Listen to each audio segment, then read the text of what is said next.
ব্রট to you by Vguard, co powered by Sensodyne ও ভিমল বলো কথা কেশরী।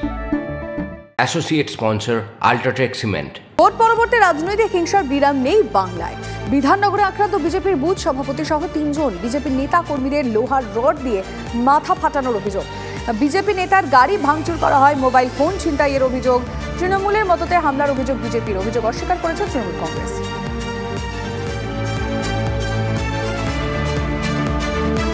কুলতলিতে পারিবারিক অশান্তির জেরে দুপক্ষের সংঘর্ষ, আহত 11। সালিশি সভা ডেকে বেধড়ক মারধরের অভিযোগ। ধারালো অস্ত্র দিয়ে হামলা হয়েছে। গুরুতর আহত মহিলা সহ 7 জন। কুলতলির গোপালগঞ্জের 4 নম্বর গরানকাটি এলাকায় চাঞ্চল্য। 2 ভাইয়ের মধ্যে গন্ডগোলের জেরে বচসা হাতাহাতি হয়।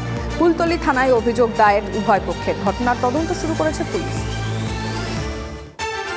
সব দল মেরে এই 10-12 জন এই হাসা আমিরনের ছেলে, তারপরে হচ্ছে ওই রহিম লস্কর, এরকম রহিম ঢালি, হাসা ঢালি, এরকমভাবে এরা ওর সব দলবল মিলে 12-13 জন এসে এইরকম বাড়ি থেকে এসে আমাদের 4-5টা লোক থাকে, আমাদের উপরে এত অত্যাচার করে, মারধর করে। বন্দুক নিয়ে আমাদের যাওয়ার সঙ্গে সঙ্গে পিছন থেকে আক্রমণ করেছে। আমার মাথা টাইর কম মেরেছে, আমার ছেলের মাথা ওই বন্দুকির কুঁদো মেরেছে, আর ভাইপোদের দাঁতে কুইপেছে, অনেকের বন্দুকির কুঁদো মেরেছে, পিঠি চালেও মেরেছে। শরিকদের নিয়ে সরকার গঠনের তোড়জোড়ে ব্যস্ত মোদি সারা। ঠিক সেই সময় বঙ্গ বিজেপিতে দিকে দিকে ক্ষোভের আগুন। ভোটে হারার পরের দিনই দলের একাংশের বিরুদ্ধে কাঠিবাজির অভিযোগ করেছিলেন দিলীপ ঘোষ। আর সময় গড়াতে আরও চলেছে তার সুর। বাইক থেকে টুইট, হারের কারণ নিয়ে ঘুরিয়ে দলের একাংশের দিকে আঙুল তুলছেন বিজেপির প্রাক্তন রাজ্য সভাপতি।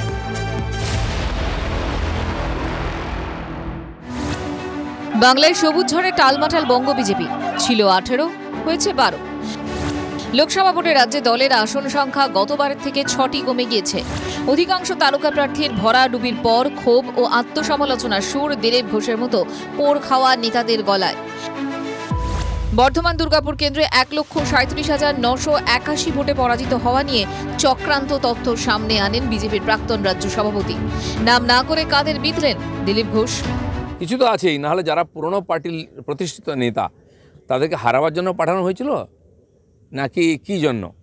লোকে জেতা সিট, হারা সিট জেতার জন্য প্ল্যানিং করে, এ তো জেতা সিট হারাবার জন্য প্ল্যানিং হয়েছে মনে হচ্ছে। এরই সঙ্গে এক্স হ্যান্ডেলে একটি পোস্ট করেছেন দিলীপ ঘোষ। দলের পুরনো কর্মীদের উপরে আস্থা রাখার ব্যাপারে জোর দিয়েছিলেন অটল বিহারী বাজপেয়ী। প্রাক্তন প্রধানমন্ত্রীর সেই মন্তব্য তুলে ধরে রাজ্য বিজেপিতে আদি নব্য টানাপোড়েন, বিতর্ক উস্কে দিয়েছেন তিনি। পাশাপাশি তার মন্তব্য, এত সাংসদ, এত নেতা, তবু কেন হার, বিশ্লেষণ করে দেখা উচিত। লোকসভা তো আমরা চেষ্টা করতাম যে 41টা পার হয়ে যাক, 45 হোক, সেটা টার্গেটও ছিল, তাহলে আমরা যেটা চাইছিলাম সেটা হতো।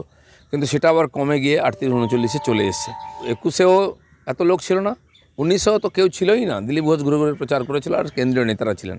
এবার তো প্রধানমন্ত্রীও প্রত্যেক জায়গায় প্রায় গেছেন, এত এমএলএ এমপি আছেন, তারপরেও কেন আসনরূপ ফল হয়নি? 1,33,000 লক্ষ ভোট পেয়েছি আমরা। 1% ভোট কমেনি, ভোট বেড়েছে। উনি সম্ভবত স্ট্যাটিস্টিক্সটা দেখেননি। দিলীপ ঘোষের একের পর এক মন্তব্যে রাজ্য রাজনীতিতে শোরগোল। আর এর মধ্যেই বিজেপি নেতার পাশে দাঁড়ালেন তৃণমূলের শীর্ষ নেতারা। দলের গোষ্ঠীদ্বন্দ্বের শিকার দিলীপ ঘোষ। যারা ঘুষপেটিয়া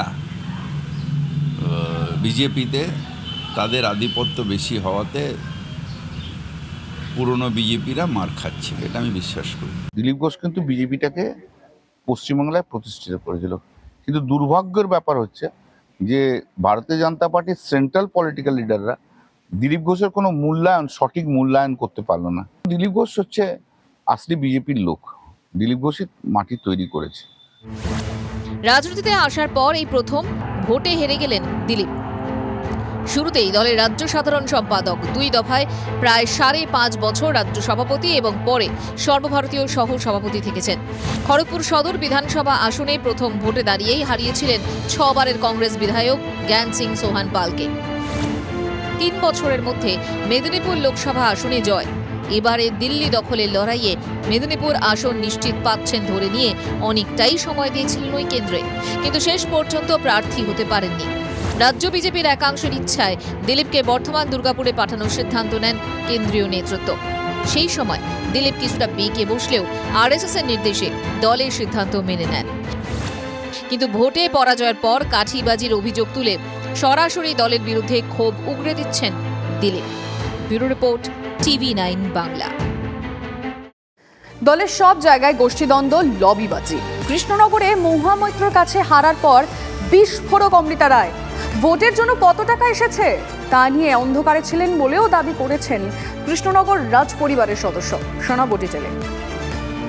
প্রশ্নটা উঠে আসছে যে একটা আর্থিক লেনদেন করেছে একটা দলেরই একটা অংশ। আমি তো জানি না কত খরচা হয়ে এসেছে বা কত টাকা এসেছে বা কী জন্যে খরচা পাঠিয়েছে বা কত টাকা ব্যাংকে এসেছে। আমি এগুলোর থেকে অন্ধকারে আছি। একজন মহিলা, সে কী পদে আছে জানি না, সে আমাকে খুব চোখ রাঙিয়ে বলল যে টাকা পয়সার ব্যাপারটা আপনি যখন প্রমাণ দিয়ে বলতে পারছেন না, তাহলে আপনি বলছেন কি করে? আমি তো বলছি না, লোকে বলছে। মানে বিজেপিরই একজন খুব ঘনিষ্ঠ নেতৃত্বের সঙ্গে, যে আমিও চ্যালেঞ্জ দিচ্ছি যে এটা হয়নি সেটা প্রমাণ করো। সব জায়গায় কিন্তু ওইটা আমি লক্ষ্য করেছি যে ভীষণ গোষ্ঠীদ্বন্দ্ব আছে, যেটা আমার ভীষণ বাজে ব্যাপারটা লেগেছে। আর লবিংটাও খুব আছে, ক্যাজুয়াল অ্যাপ্রোচ, কর্মীদের সেরমভাবে দেখাশোনা করা হয়নি, বা মিটিং যেগুলো হচ্ছে সেইভাবে মানে সেই রকম স্যাটিসফাইং নয়। আমরা সবাই যখন প্রচারে থাকতাম, স্লোগানটাই থাকতো পিসি চোর, ভাইপো চোর, তৃণমূলে সব চোর হতো। তো তাহলে তারা চোর হয়েও তাদের ক্যান্ডিডেটকে বের করে নিল। তো এখানে সেটা হলো না। এটা তো একটা লজ্জার ব্যাপার, ব্যর্থতার ব্যাপার। আর মোদিজিকে একটা অসম্মান করা হলো। মোদিজি এলেন, তাহলে তাঁর অবস্থাটা আজ কি হলো?